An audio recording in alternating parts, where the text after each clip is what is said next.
지금 선거를 앞두고 엄청난 선심 행정이 이렇게 지속되고 있습니다. 각종 정부가 보정선 이런 대출 부분 관련해서 상한기간이 내년 대선 직후로 이렇게 연장이 된다든지, 또 차상이나 기초수급자 이런 사람들에 대해서 지원이나 이런 부분들이 상당히 너그러워졌다든지, 오늘 아침에 신문에 보면 실업급여를 여러 번 신청하는 것이 가능한데 최저임금과도 월 10,000원 차이다. 그래서 작년 137만 명이 신청해서 11조를 타갔고 2번 이상 타간 사람도 35만 명이다. 그래서 이렇게 되니 미국의 코로나 이후에 연방정부가 주정부가 계속 그 실업급여 지원을 했습니다. 그러니까 이번에 이제 이 코로나가 대략 미국 쪽에서는 셧다운을 풀고 이제 일을 하라고 하는데 다들 일하러 안 나온다는 거예요. 왜? 실업급여를 받고 그냥 개기는 게 낫다. 한번 그 재미를 봐놓으니까 아직도 코로나가 유행하는 상황에서 그 위험하게 일을 하러 나갈 필요 없다. 일을 해봤자 전부 대인 접촉하는 그런 일들인데, 그런 위험한 일을 하는 것보다는 이럴 때 실업급여 받고 쉬는 게 낫다. 그래서 근로의욕 자체가 없다는 겁니다. 지금 위드 코로나를 하면서 각 업소들이 지금 다 영업을 정상으로 하고 있죠.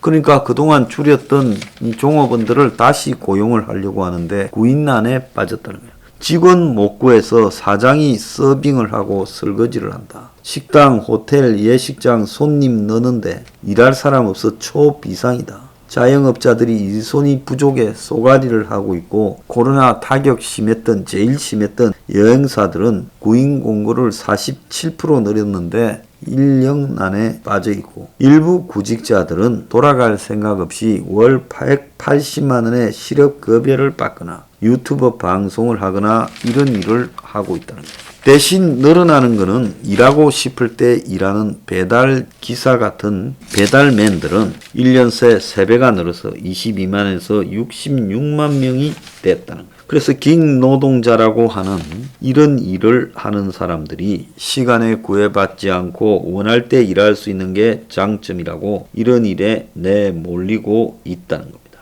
가뜩이나 문 정권 들어서 서민들을 향한 돈 폭탄을 통해서 지난 총선도 이겼고 내년 대선도 이기겠다고 하는데, 정부의 일자리 자금, 각종 복지 대책을 지원받는 사람들이, 또 정부의 대출을 받아가서 원리금을 갚아야 되는 사람들이, 정부가 대선까지 그런 부분에서 선심을 씀으로써 그들에게는 자신들을 위해 주는 정권이 너무 좋다. 그래서 이 정권이 연장되었으면 좋겠다라고 생각하는 사람들이 많아지고 있습니다. 그리고 이 정권의 플랫폼 노동자들을 지원해주고, 또 그들에게 이 플랫폼을 제공하는 회사들을 뒤를 봐주면서 플랫폼 사업이 이 정권 들어서 굉장히 세졌어요. 그렇지 않습니까? 박근혜 정권 때 이랬어요. 문 정권 들어서 또 코로나를 딛고 플랫폼 경제라는 것이 한국에 어마어마하게 커졌습니다. 그래서 요즘 애들이 다 쿠팡이니 배달의 민족이니 이런 데 들어가려고 공부하는 학원까지 생겼다는 거예요. 그래서 이런 데를 뭐라 그러느냐, 네카라쿠베라고 합니다.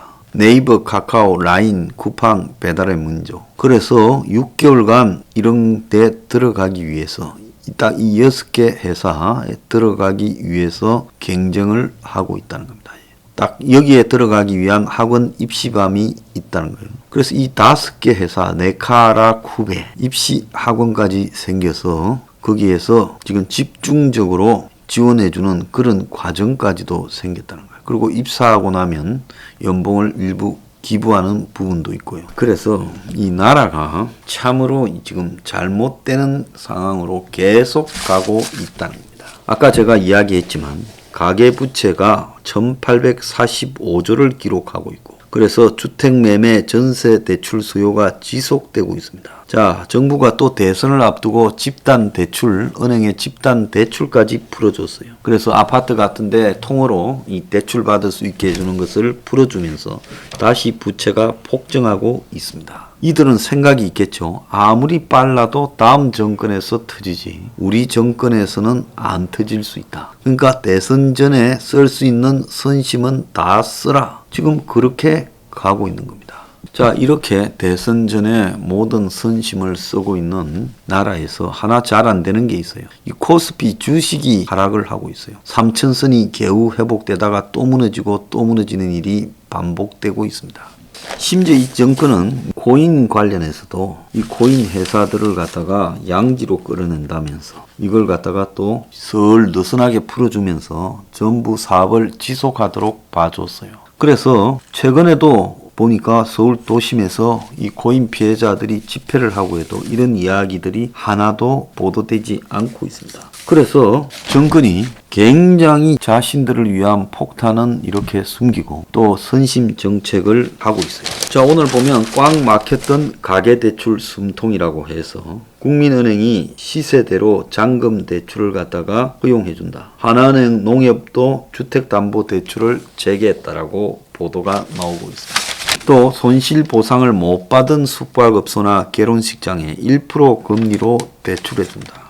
그러면서 소상공인 취약계층 민생지원안을 발표를 했어요. 10만 명에게 최대 2천만 원을 대출해 준다고 합니다. 즉 2조라는 돈을 사실상 내버리는 쪽으로 가고 있고요. 이 차와 관련한 개별 소비세를 인하를 6개월 동안 또 연장해 주겠다고 합니다. 5%에서 3.5%를 연장을 해줘요. 6개월간. 자, 그러면서 올 12월부터 내년 1월까지 전기료 산재보험을 민생 지원한다고 20만 원 한도에서 지원을 해주고, 그리고 이 온갖 각종 선십 정책들을 갖다가 다 해주겠다는 겁니다. 그러니까 대선에서 이기기 위해서 일부러 실업급여를 2번, 3번 받아가는 사람이 있도록 만들고 있고, 온갖 선심 정책으로 세금을 인하해주고 대출을 해주고, 대출 받은 사람은 이 원리금 상한을 또 연장해주고, 그리고 이 복지 대상들에게 굉장히 느긋하게 여유있게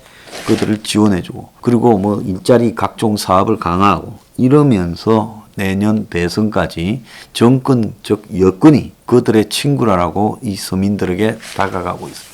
그래서 지금 국가 경제야 어떻게 되든, 예산이야 어떻게 되든, 국가 부채야 어떻게 되든, 심지어 은행이 이 국가 부채 금융위기 와중에서도 돈을 막 빌려주라고 다시 문을 열어 제끼고 있어요. 자, 막 빌려주고 막 퍼주고 대선까지만 살고 죽자라는 정권 아니겠습니까? 그런데 이런 정권이 또 좋다고 찍어주는 국민들은 뭡니까?